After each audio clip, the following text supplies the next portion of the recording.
মুস্তাফিজকে IPL খেলতে দেওয়া উচিত। মোদিকে উদ্দেশ্য করে লাইভে এমনই ইঙ্গিত দিলেন ভারতের তারকা ক্রিকেটার।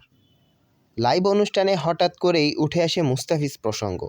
তখন বলা হয়, ক্রিকেট ও ক্রিকেটারদের রাজনীতির বাইরে রাখা উচিত। খেলাটা খেলোয়াড়ের অধিকার। এই কথার পরই শুরু হয় তোলপাড়।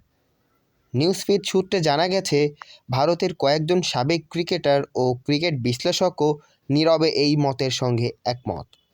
তাদের মতে মুস্তাফিজের মতো বোলার আইপিএলে থাকলে টুর্নামেন্ট আরও জমে উঠবে।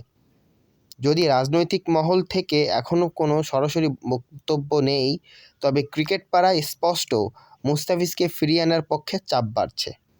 এখন দেখার বিষয়, শেষ পর্যন্ত আইপিএলের মাঠে ফিরতে পারেন কিনা বাংলাদেশের এই তারকা পেসার।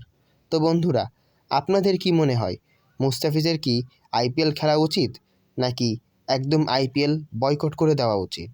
তো আপনাদের মতামত অবশ্যই কমেন্টে জানাবেন। ধন্যবাদ।